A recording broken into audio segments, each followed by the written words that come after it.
tablecloth, and I can never scrub them off. But I won't let you haunt me. All the scars on my body, they won't keep me. 'Cause all time so cold, and I thought I'd never make it. I could feel my pulses fading. So what's up, guys? Zach here, back again with another episode of the Morning Coffee series. I'm just here cruising around Georgetown, getting in a nice ride before the weather turns sour for the rest of the week. I'm still doing these episodes. Nothing has reopened yet, so I'm not going to be able to go ahead and hit different spots in the city. So, while this may be called Morning Coffee as of now, during all this coronavirus nonsense, I'm just going to be hopping on the bike and talking about different topics without actually going and trying any different places. But I'm still excited. It's still fun. It gives me a reason to get out here on the bike. And I still have a ton of different topics I want to cover here with this, new series. And until things start to look up and I'm able to go ahead and try out different spots here in DC, this is going to be the way that I do it for the foreseeable future here. So, today I wanted to take some time and just talk about, what it's like to live in Washington, D.C. And this question is kind of tricky because it really just, it's going to differ depending on who you ask. I mean, like with any question really, but everyone's experience is different. So I'm going to give, my experience of what it's like to live here in Washington, from my perspective. I mean, for a young professional, I moved here just after school, at around the age 23. So it's going to be different for people depending on your age group and what you're interested in. But, especially for someone like me, I mean, DC was never my first choice. I grew up about an hour away from here, and I didn't really get to spend a ton of time in the city, so it's not like I had a negative outlook on it. It just really was never on my radar. Being a photographer, filmmaker, and creative, and most of my work is in marketing and marketing analytics, I always imagined and figured that I would end up in New York City just because of the job prospects, because of the culture there. I mean, it really just kind of suited me better based off of my experience of visiting there and my expectations, of what the culture of the two cities would be like. I just felt like New York would always, be the better fit for me, looking at it holistically. So, but, how life goes, and things don't always go as they plan. Things don't always go as you plan. So I ended up here in DC about 3.5 years ago at this point. And I've been here living in the district in a few different neighborhoods ever since. I started off in Mount Vernon Circle and Shaw and did about 2 years there and absolutely loved it. And then I spent the past 2 years on the west side of the city living in Georgetown, which is, we just left and came out of that neighborhood. I'm about to go ride through here into Adams, Morgan.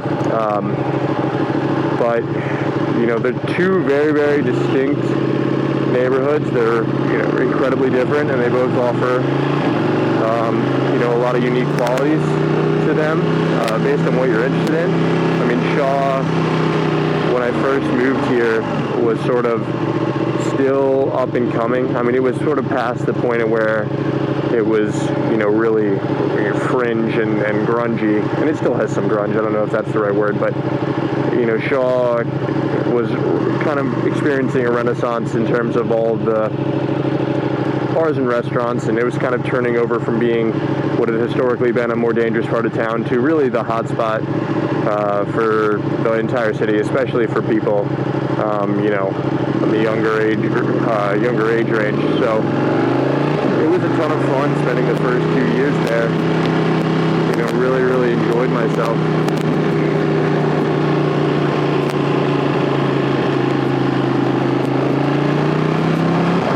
And then I moved on to Georgetown. And Georgetown is, about as different as you can get from Shaw while still being in a relatively urban setting. I mean, Georgetown is, it's kind of split into two distinct groups.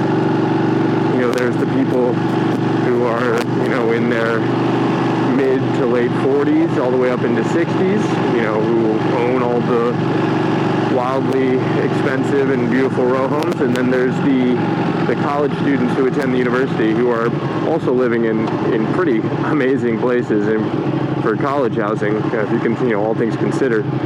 And then there's a pretty small population of people like us, mid-20s young professionals like my girlfriend and I.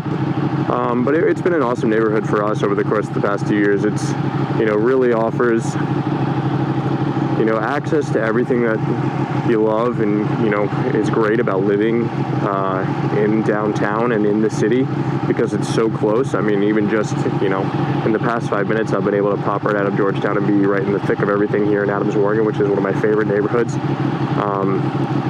But at the same time, when you're sort of done with all the craziness that goes along with, being out by the bars and being downtown, you can sort of escape and head back into Georgetown where it's a little bit more quiet and residential and kind of decompress and get away from it all.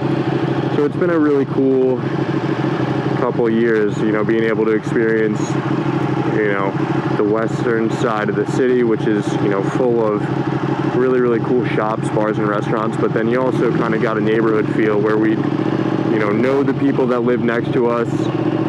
You could really escape and have it be quiet and more residential, which is good and bad. I mean, I've never been one to really be bothered by all of the, hectic, noise that goes along with living more in the downtown parts of the city. But I definitely have appreciated living in Georgetown and sort of having that balance of, everything that goes along with being downtown and living urban, and then also still being able to chill and, be able to sleep without any noise out of your window, anything like that. I'm gonna grab some gas here. Really, the big thing, that you think of when you think of DC is, all the government and all of the government culture, the government jobs. And I obviously knew that was a factor before I moved here. And, I always kind of thought it was a little bit overblown, and in some regards it is, but at the same time it is definitely hugely noticeable. And, at least in terms of the people that you'll meet and the types of work that they'll be doing, and sort of the norm and the standard careers that you usually come in contact with here, they're all based around the government. And that can be a little bit isolating, especially if you're not one of those people that's involved in that type of work. Even the friends of mine who are doing more of the marketing side of things, they all kind of generally work for, one of the big three of Booz Allen, Deloitte, or sometimes even GDIT. Deloitte, I would probably say, is the company that offers the most range. I mean, they're a massive corporation. They do all types of different work. But for the most part, even the people who are doing the marketing side of things, it is, with a government focus. And so that can be a little bit overwhelming and, frankly, kind of exhausting for me. I mean, after a couple of years here, last fall, I went and got a job offer in New York City, and I was really strongly considering leaving DC and finally making the jump up north to a city that I just felt like was going to offer more in terms of the type of work that I'm into, and really in terms of the type of culture, and surrounding myself with the type of people that are going to be not only more understanding of what I'm interested in and the type of work that I do, but sort of surrounding myself with people who are going to foster that creativity and really kind of, I was hoping it would kind of help to spring me to even more success in the industry that I'm in. ultimately I decided not to go. And then, you know, a year later, you know, revisiting that decision, I'm happy with the choice. You know, DC, while it is in many respects a government town and can be kind of, I don't want to say stuck up because that's not the right word, but it can be isolating and overwhelming, like I said before. It does have a pretty booming arts and culture scene that's, you know, been exploding and growing now for, you know, probably the past decade, but really in the past couple of years, it's really started to become a lot more prominent. I mean, in terms of the culinary scene, the art scene, the music scene, it's, you know, starting to explode. I was lucky enough to spend a year working for a small creative agency here in the district, and, you know, while they're fewer and farther between here than, you know, like in New York or cities of that magnitude, it's a pretty passionate and, you know, tight-knit group. And as DC starts to sort of expand its image, not away from the government, because it'll never be able to fully escape that government town cliche and that government town vibe, it's definitely sort of broadening its horizons and offering a lot more for, you know, people who aren't necessarily involved in that type of work. But, you know, one of the biggest things is really just to surround yourself with, you know, like-minded people and the right types of people. I mean, even in a city like this where, sure, at face value, you know, there's not as many people who are in the same industry and in, you know, the sort of creative field. There are lots of people around if you know where to look, and if you spend time doing the things that you love, they'll find you. I mean, you know, take being a motorcyclist, for example, which is, you know, one of my favorite aspects of living here in DC, and one of the best decisions I feel like I made since I moved here was to get the bike. I mean, it's allowed me to experience and access parts of the city that I otherwise probably wouldn't have had I not gotten the bike. And it also opened up the door to other friends and people with similar interests as mine.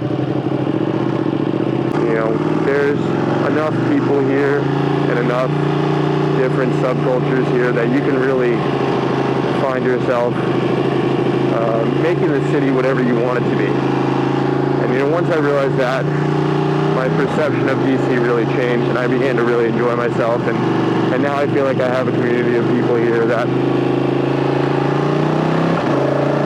not only support the work that I do, but are actively interested in doing that type of stuff with me. And it just makes for a really great opportunity to collaborate and enjoy everything this city offers.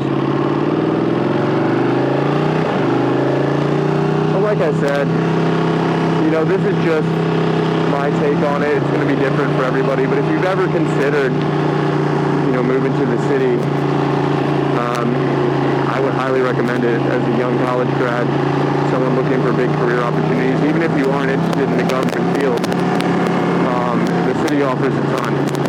And, you know, even if you're not a big urban city person, there's neighborhoods that are a lot more laid back and residential. I mean, you just saw what I was riding through for the past couple minutes here. I mean, those are, you know, ridiculous mansions, but the fact is there's actually a ton of green space and different neighborhoods to suit people's different needs. You know, a couple of my favorite are obviously Adams Morgan, DuPont Circle, Logan Circle, Shaw. Really, it's just sort of like the main square of neighborhoods that you have downtown, which are all going to be a little bit more urban. But then you've got your Georgetowns if you want something a little bit more laid back. There's Woodley Park, Glover Park.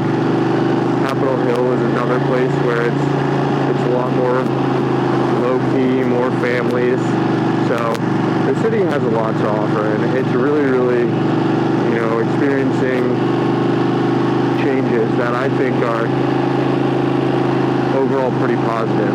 You know, I'm really excited for when this series finally is able to to get on track once things reopen and I'm able to try some of these different places. I've created a list of all the spots that I want to hit, and you know, I've been going to a lot of them over the course of the past year or so, but I've started to add new ones as new places open, and I want that to definitely be an element of this morning coffee series that I'm doing. I think it not only gives me an opportunity to go out and try new places that I otherwise might not have, but it helps me show you guys you know, different aspects of this city as I try different places in different neighborhoods, and you know, get different flavors of everything that makes DC DC.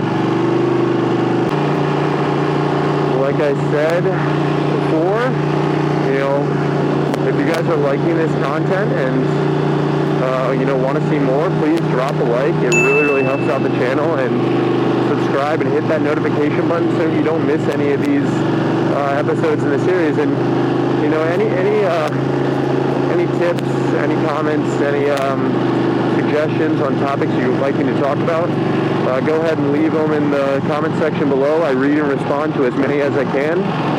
I got a couple more topics coming for morning coffee. I'm not going to reveal them now. Just keep a lookout. I'll be putting out a new video next week. In terms of future plans for this bike as well, I'm going to be getting it detailed at a really awesome shop here in the district soon, and I'll be documenting and filming that experience, so you'll be able to see how awesome this bike is going to look once it's all cleaned up. And then I've got some upgrades and some modifications that are coming for this bike as well in the coming months. So be sure to tune in, smash that like button, and subscribe, guys. I really appreciate it. This has been short episode 2 of Morning Coffee, and I will see you guys next time. Me far from love, or you will see me fall.